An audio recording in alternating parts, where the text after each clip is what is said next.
It's the fifth book of the Bible and the final book of the Torah. After the exodus from Egypt, Israel was at Mount Sinai for 1 year, entering into a covenant with their God. And then they had the disastrous road trip through the wilderness, and the Exodus generation disqualified themselves from entering into the land promised to Abraham. And so Deuteronomy begins with Moses standing in front of this new generation, explaining the Torah. And it's from here.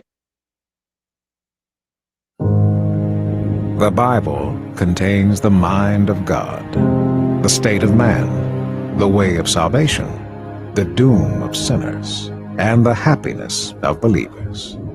Its doctrines are holy, its precepts are binding, its stories are true, and its decisions are immutable. Read it to be wise, believe it to be safe, and practice it to be holy. It contains light to direct you, food to support you, and comfort to cheer you. It is the traveler's map, the pilgrim's staff, the pilot's compass, the soldier's sword, and the Christian's charter. Here, paradise is restored, heaven opened, and the gates of hell disclosed. Christ is its grand subject, our good the design, and the glory of God its end. It should fill the memory, rule the heart, and guide the feet. Read it slowly, frequently, and prayerfully. It is a mine of wealth, health to the soul, and a river of pleasure. It involves the highest responsibility, will reward the greatest labor, and will condemn all who trifle with its sacred contents. Pray it in, read it through, live it out, and pass it on.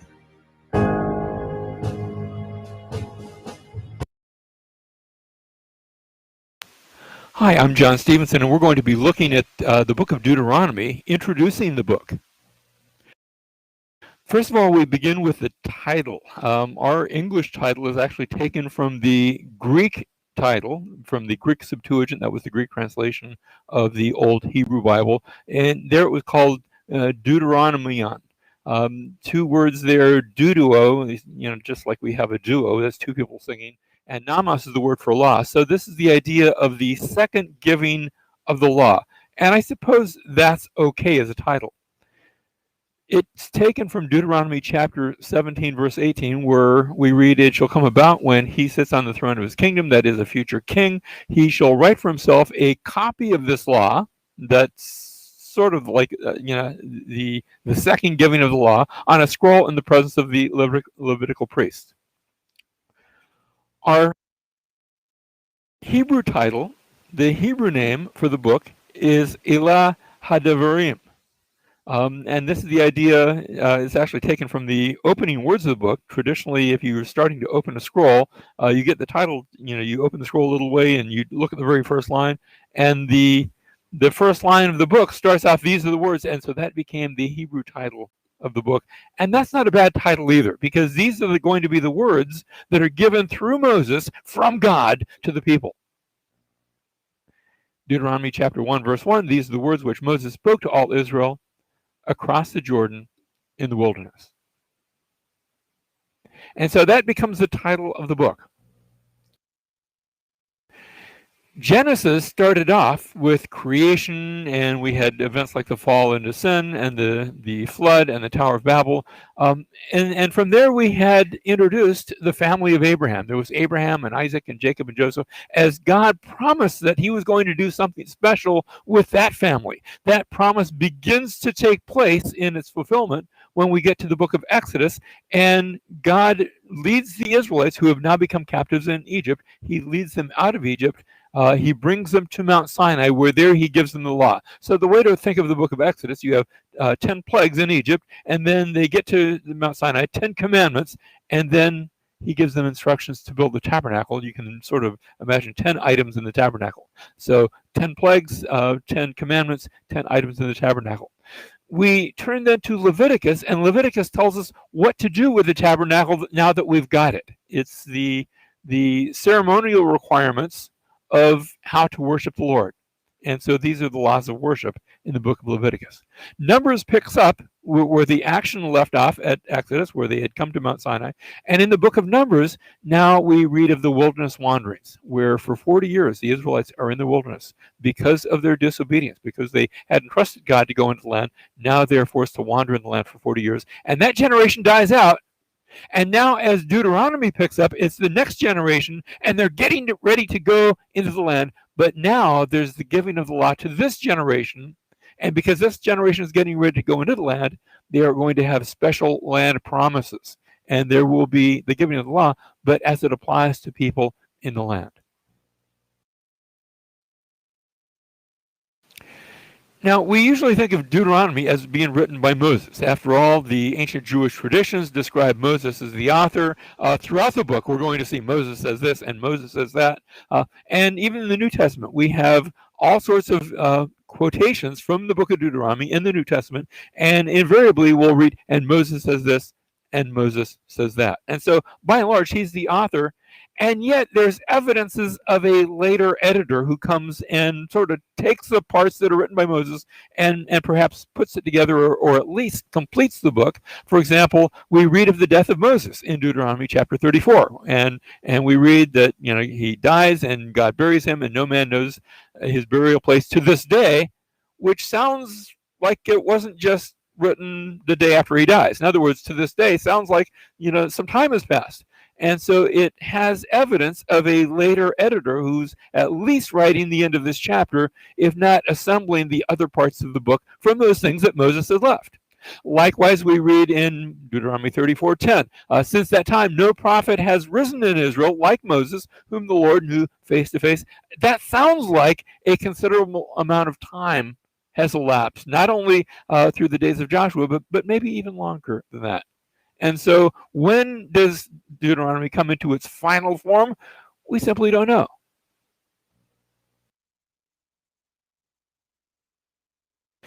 Meredith Kline, he was professor of Old Testament both at Westminster Theological Seminary and also at Gordon Conwell Seminary.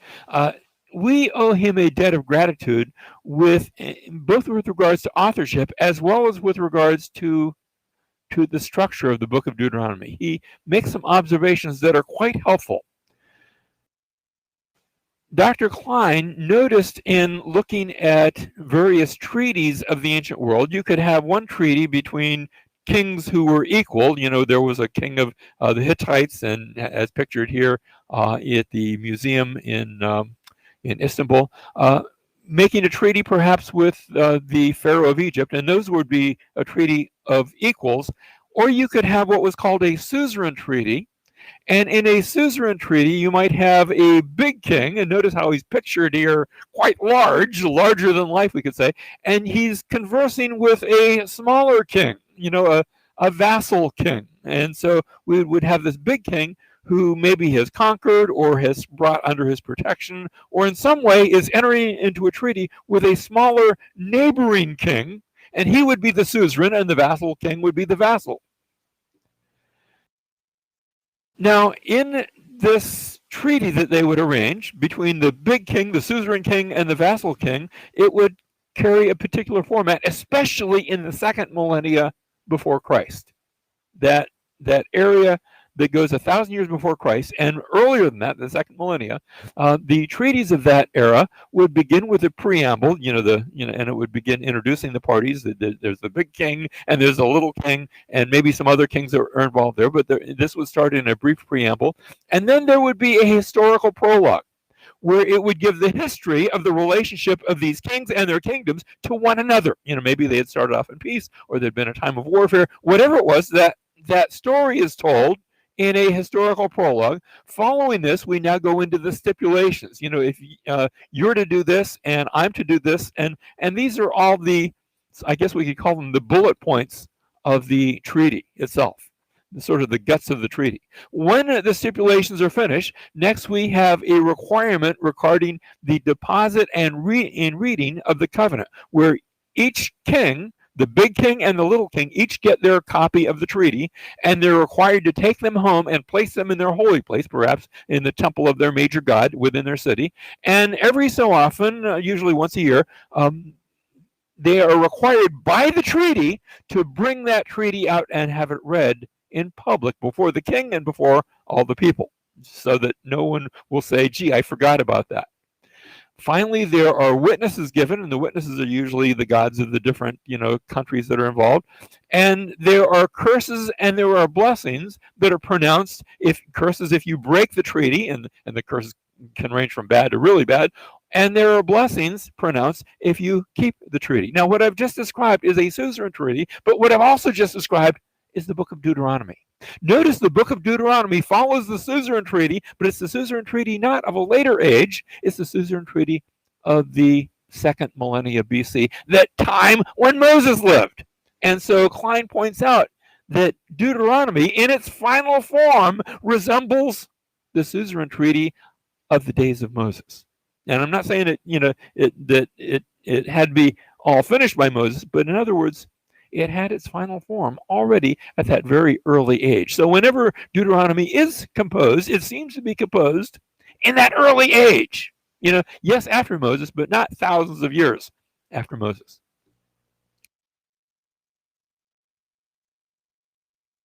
And so here's our outline of Deuteronomy, following that suzerain treaty format. First, we begin with a preamble. That's the first 5 verses or so, 4 or 5 verses of Deuteronomy. And then chapters 1, 2, and 3, and 4 gives the application of that. We have the historical prologue. Next, we have the stipulations, and we begin in chapter 5 with the 10 commandments, but then we move to related commandments, and we're going to see how the 10 commandments really form an outline, a table of contents almost, for the rest of the law, that all the rest of the law will be the expansion of those initial 10 commandments. We come to chapter 27 and we have blessings and cursings, and then chapter 31 and following to the end of the book, we have the succession arrangements, the arrangements on how this covenant is to be passed on to the next generation, and part of that is the deposit and the reading of the covenant.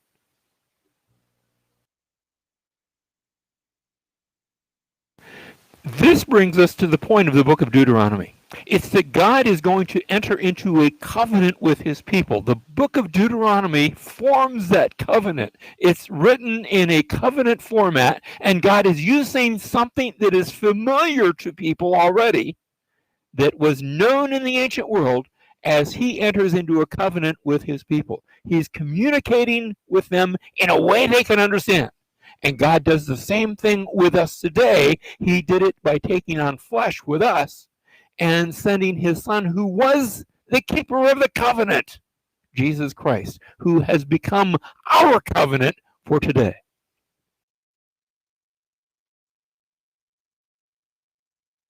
The book of Deuteronomy, the epic conclusion to the Torah, and spoiler alert, Moses is going to die. Now, in order to understand this book, we need to remember the story so far. So Israel has escaped from slavery in Egypt. Then they spend 1 year at Mount Sinai. This is where they made the covenant with God to obey all of these laws. Then they wander around the desert for 40 years before they make it to the Jordan River, which is right across from the land God promised them. They're ready to go in. This is where the book of Deuteronomy begins. And what this book is really is a speech. Moses gives these final words. It's like a pep talk to the new generation of Israel that's about to go into the land. And the speech, it's broken up into 3 large sections. So Moses begins the first part of the speech with a somber tone because he's highlighting Israel's rebellion and resistance, which has been going on for the last 40 years. And that sets up the rest of this opening section, which is Moses' challenge to this new generation to be different from their parents and to respond to God's grace with love and obedience. So he reminds them of the 10 commandments, like the basics of the covenant, and then he gives them this very famous line. Listen, O Israel, the Lord is our God, the Lord alone. Love the Lord your God with all your heart, with all your soul, and with all your strength. Now, in Jewish tradition, this is called the Shema, because the first Hebrew word in this line is Shema Yisrael. And this became a very important prayer in Judaism, said twice a day. And it emphasizes the Israelites' exclusive commitment to their God, the one true God who loved them and who rescued them from slavery. Right, because they're about to go into a land where people are worshiping many other gods. And Moses thinks that loyalty to the Lord, their God, is the only way to life. Now, notice these key words in the Shema: listen and love. You're going to find these words all over this opening section of the speech. The word listen in Hebrew means more than just let sound waves come into your ears. It includes the idea of responding to what you hear. So for Israel, this means responding to God's grace by obeying the laws of the covenant. And then listen is always followed by love. Yeah, so love is the true motivation for obeying the laws. Israel won't obey without love, and they don't truly love if they don't obey. So there's this tight connection between loving and listening that runs through the entire book. And so Moses tells them that if they do listen and love, they will fulfill their original calling as the family of Abraham, to show all of the nations the wisdom and justice of God, and so become a blessing to them. The second big section in Deuteronomy is a large block of laws and commands. And this is where the book gets its name. Deuteronomy means a second law. And it's because many of these laws we've heard before. In fact, in the first line of the book, we're told that Moses is here explaining or clarifying the laws. So he's repeating and expanding on the laws, making them relevant to this new generation. There's laws about how Israel's to worship God, laws about their leadership structure, laws about social justice, and then some more laws about their worship. Now, after all of the laws, Moses warns Israel of the consequences of their obedience or disobedience, or in his words, the blessing or the curse. If they listen and love, they will experience blessing and abundance in the land. And if they don't, there's going to be famine and plagues, and they'll be forced off their land into exile. And that brings us to the final section of his speech. Yeah, here Moses says, I set before you today life or death, blessing or curse. So choose life. But then things get really interesting, because after 40 years with these people, Moses knows they're not going to obey. And so he predicts their failure and even their future exile from the promised land. And he focuses on what he thinks is the true source of the problem, that they have hard and selfish hearts. It's as if Israel is incapable of truly loving God in a way that brings about obedience. But this problem isn't unique to Israel. Yeah, in fact, Moses, when he's using this language about blessing and curse, he's tying Israel's story all the way back to all humanity's story from Genesis 1 through 3. So Adam and Eve, they were blessed by God just like Israel, and given a choice to trust and obey God like Israel. And then they rebelled and brought a curse on the land, like Moses knows Israel is going to do. And so these stories, they're about Israel's hard heart, but they're actually a window into the universal human condition. But Moses doesn't give up hope entirely. That's right. He says that somehow, on the other side of Israel's exile, God promises to transform their heart so that one day they truly can listen and love. In the final chapters, Joshua is appointed as the new leader of Israel. And then Moses takes the entire law code, The one he just predicted Israel would break. that's right, and he puts it into the Ark of the Covenant. And then Moses hikes up to the top of a mountain so he can see the promised land from afar, and then he dies.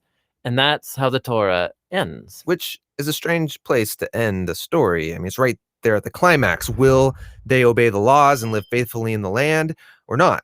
Well, the story does continue right into Joshua, the next book of the Bible, but this is the end of the Torah, and it's been ended here for a reason. The Torah is written for people who are either outside of the land or who are still waiting for the fulfillment of God's promise to bless the whole world. And so now, as each generation reads the Torah, they find themselves called to hope in what Moses hoped for, a new, transformed heart that one day can truly listen and love. Hey guys, with this video, the Torah series is complete. It was 2 years in the making. We're super happy with how they turned out, and that because of you all, they're available to anybody. Here's why we're doing this. We believe the Bible is one unified story. It leads to Jesus, and it has profound wisdom for the world. We hope that the videos have been helpful for you in making sense of and reading the Torah, maybe by yourself or with a small group or a class. We've been thrilled to see how people have been using this in their homes, with their kids, in schools, at churches, all over the world. You can download full resolution versions of all these videos at jointhebibleproject.com, and all kinds of other resources there too. All of this is for free because of a growing number of monthly supporters who are sharing this vision and helping us move forward. So thanks a lot.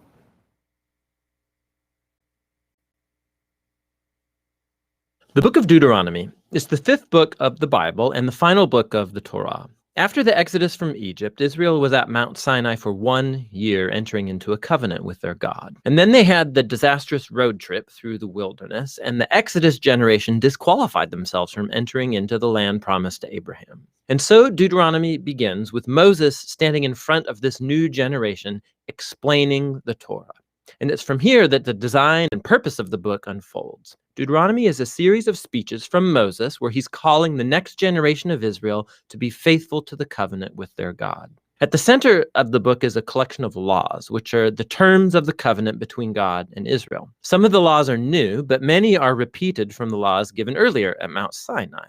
And that's actually where this book gets its name, from a Greek word, deuteronomion, which means a second law. Now, surrounding these laws are two outer sections of Moses' speech. Each of these are broken up into two parts themselves. Let's just dive in and we'll see how this whole thing works. So Moses, first of all, summarizes the story so far, and he highlights how rebellious the previous generation was, in contrast with God's constant grace and provision in the wilderness. And God did bring his justice on them, yes, but he did not abandon his covenant promises. After this comes a series of very passionate sermons where Moses calls on this new generation to be more faithful than their parents were to the covenant. He reminds them of the 10 Commandments, and then the centerpiece of this section is a famous line called the Shema. Moses says, "Listen, Israel, the Lord is our God, the Lord alone, and you shall love the Lord your God with all of your heart, with all of your soul, and with all of your might." This became a very important daily prayer in Judaism, and it brings all of the themes of the book together. So the word listen, or Shema in Hebrew, it means much more than just to hear. Its meaning includes responding to what you hear, or in English we would say obey.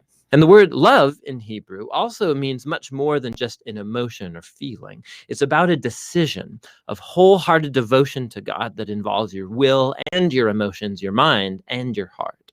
Now, for Israel, their obedience and devotion to God served a much larger purpose. Obedience to the laws is going to make Israel a unique people among the nations. Just like God said at Mount Sinai, they will become a kingdom of priests. And Moses now says, how? Israel has the chance, by following the laws, to show the whole world the wisdom and the justice of God. The other key idea in the Shema is that Israel was called to obey and be devoted to the Lord alone. Or literally, in Hebrew, it says, the Lord is one. Now, in context, the point is that the Lord is the one God Israel is to worship and obey. Israel's about to go into the land of Canaan, where people worship idol gods that represent all different aspects of creation, the sun, the weather, sex, and war. And in Moses' view, worshiping these gods degrades humans and destroys communities. But worshiping the God of Israel, who's the creator and the redeemer, that will lead to life and blessing. And so we come to the large collection of laws at the center of the book.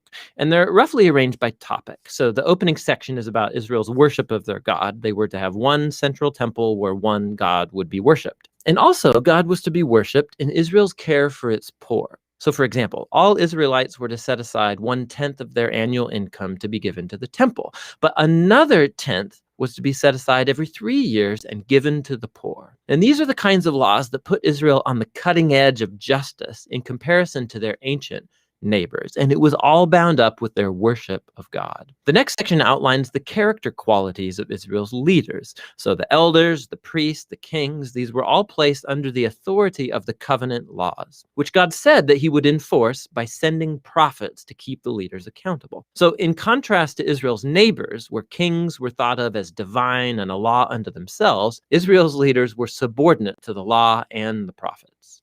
Following this is a large section of laws about Israel's civil life, so rules about marriage and family and business, and also about social justice, about their legal system and how it was to protect widows and orphans and immigrants. And then these are concluded by more laws about worship. Now, here's some tips for reading all of these laws. Remember, first of all, these are the terms of the Sinai covenant given specifically to ancient Israel, living in a culture that's very different from yours. And so, two, it's not going to be helpful to compare these laws with modern laws from a very different culture. Rather, these were given to set Israel apart.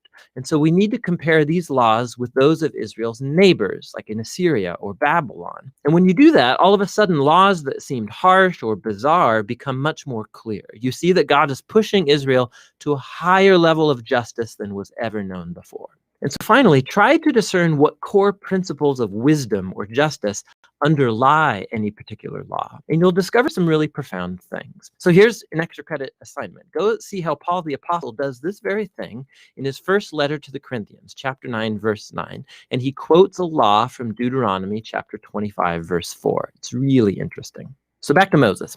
After he goes through all of the laws, he issues a final challenge that Israel should listen to and love their God. He first issues a warning and an ultimatum. If Israel listens to and obeys their God, everything's going to go great, lots of divine blessing. But if they don't listen and rebel, famine, plague, devastation, and ultimately exile from the land. And then Moses forces a decision. He says, "Today I set before you all life or death, blessing or curse, goodness or evil. So choose life by loving the Lord your God and listening to him." But then Moses says this. He says, "I know that after I die, you're going to rebel and turn away from God and end up in exile." Which is kind of a downer. But then again, he's been with these people for decades, and it becomes clear that his hopes are not very high. But all is not lost, Moses says.